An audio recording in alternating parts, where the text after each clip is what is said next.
ചേഷ്ട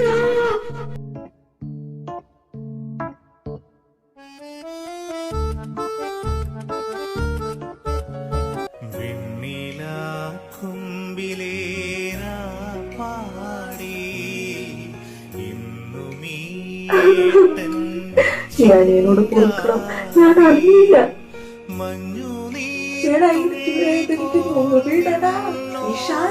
നിങ്ങളായി നിങ്ങളുടെ പാടായി, ഞാനിതില്ല. അയ്യോ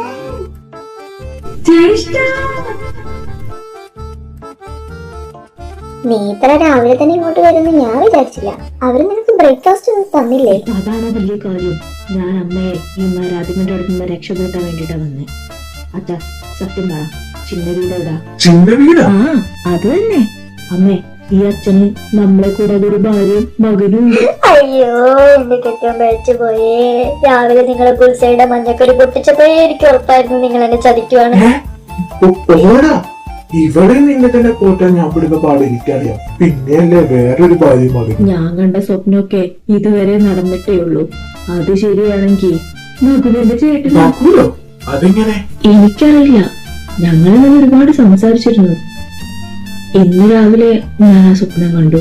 അവനെന്റെ ചേട്ടനാ. സത്യമായിട്ട് എനിക്കിതുമായിട്ട് യാതൊരു ബന്ധമില്ല.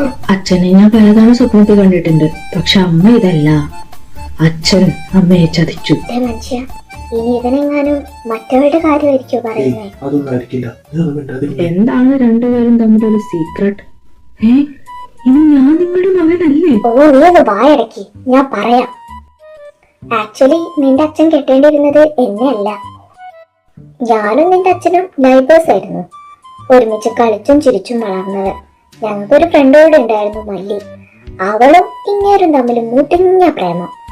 അവളാണെങ്കിൽ ഒരു സംശയരോഗി. തൊട്ടതിട്ട് പിടിച്ചതിന് എല്ലാം വഴക്ക്. അവര് തമ്മിൽ വഴക്കുണ്ടാക്കുമ്പോ സോൾവ് ചെയ്യാൻ ഞാൻ വേണമായിരുന്നു. അങ്ങനെ എന്റെ കല്യാണം ഏകദേശം ഉറപ്പിച്ചു. നിശ്ചയ ദിവസം ഇവര് തമ്മിൽ വഴക്കായി. ഞാനാണെങ്കിൽ അന്ന് വരുന്നവർക്കും പോകുന്നവർക്കും ഒക്കെ ചിരിച്ചു കൊടുത്ത ക്ഷീണത്തിൽ അറിയാതെ അങ്ങ് കിടന്നുറങ്ങി. ഇങ്ങനെ വിളിച്ചിട്ട് കിട്ടാതായപ്പോ രാത്രി മതില് ചാടി എന്റെ റൂമിലോട്ട് വന്നു. അച്ഛനും ചേട്ടന്മാരും കൈയോടെ പൊക്കി. ഞങ്ങൾ തമ്മിലൊരു ബന്ധമില്ലെന്ന് പറഞ്ഞിട്ട് അവരെ വിശ്വസിച്ചില്ല. അങ്ങനെ നിശ്ചയ ദിവസം ഇങ്ങനെ കെട്ടി. ആദ്യമൊക്കെ പൊരുത്തപ്പെട്ടു പോവാൻ ഞങ്ങൾ നന്നായിട്ട് കഷ്ടപ്പെട്ടു. പിന്നെ എനിക്ക് മനസ്സിലായേ, മല്ലിയേക്കാളും ഞാനാ ഇങ്ങേരുടെ കൂടെ ഉണ്ടായിരുന്നേ. ഇങ്ങേരെ എനിക്കല്ലാതെ വേറെ ആർക്കും മനസ്സിലാക്കാൻ പറ്റിയിട്ടില്ല, അല്ലേ? അപ്പൊ എല്ലാ കാര്യങ്ങളും ഒരുപോലെ സംഭവിക്കണമെന്നില്ല. അമ്മ മാറിപ്പോയതുകൊണ്ടായിരിക്കും ഞാൻ എവിടെയും അവൻ വേറെ എവിടെയോ ജനിച്ചത്. ഏയ് നിങ്ങൾ ഓൾഡ് സ്റ്റോറീസ് ഐവർക്ക് ഇവിടെ ഇരിക്കെ. എനിക്ക് വേറെ കുറച്ച് പണിയുണ്ട്. അവന് മുഴുത്ത പ്രാന്താടാ. ഇന്നലെ സംസാരിച്ചോണ്ടിരുന്നപ്പോഴൊന്നും എനിക്കത് തോന്നിയില്ല. ഇന്ന് രാവിലെ ഏതാണ്ട് സംസ്കൃതത്തിൽ തെറിയൊക്കെ വിളിച്ചോണ്ട് എന്നെ കൊമ്മയ്ക്ക് കയറി പിടിച്ചു. സംസ്കൃതത്തില് തെറിയോ? ആ എന്താ വിളിച്ചേ? ചേഷ്ടാണോ? അത് തന്നെ. അത് സംസ്കൃത വാക്കൊന്നുമല്ല, മലയാളം തന്നെയാ. എന്ന് വെച്ചാ ബ്രദർ. ചേട്ടാന്ന് വിളിച്ച് കൊല്ലാനൊക്കെ നോക്കൂ. എന്നിട്ട് പിന്നെന്താ ഉണ്ടായേ? എന്തുണ്ടാവാൻ? അവൻ എന്നെ ആ വീട് മൊത്തമായിട്ട് ഓടിച്ചു. ഒടുക്ക ഞാൻ മുന്നിൽ കൂടി ഓടി പുറകിൽ കൂടി വന്ന് വാതിലടച്ചു. കുറച്ചു കഴിഞ്ഞപ്പോ അവൻ പോകുന്നവൻ കണ്ടു. അവൻ നിന്റെ ചേട്ടനോ? ആ അതെ. അന്ന് പക്ഷെ ഇന്നത്തെ പോലെ മണ്ടനല്ലെന്ന് തോന്നുന്നു. കുറച്ച് കാര്യപ്രാപ്തിയൊക്കെ ഉണ്ട്.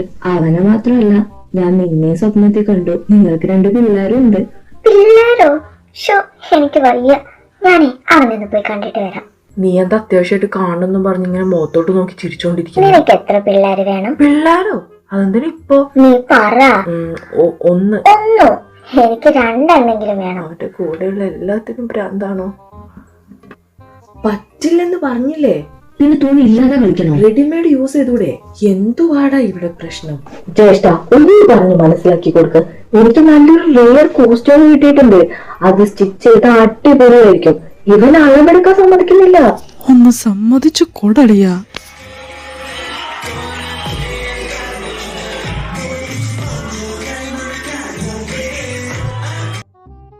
ഇങ്ങോട്ട് വാ, ഞാൻ ഹെൽപ്പ് ചെയ്യാം.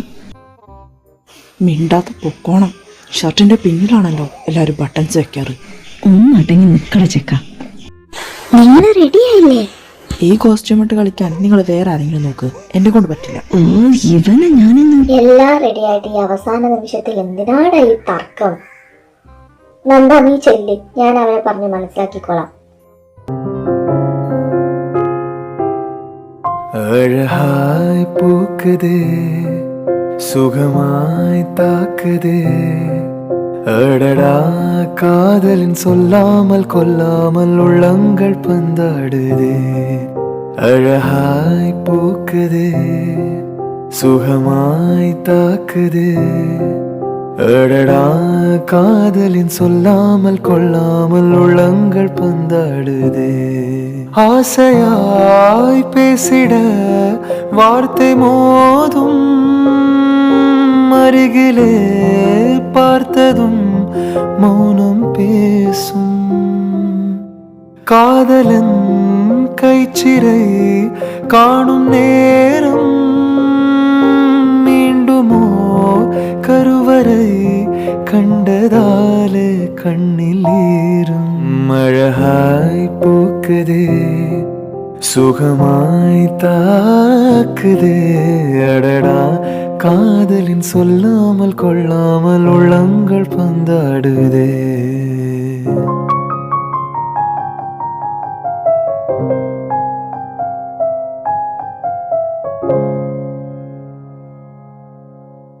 கடவுளின் கனவில் இருவரும் இருப்போமே கவிதையின் வடிவில் வாழ்த்திட நினைப்போமே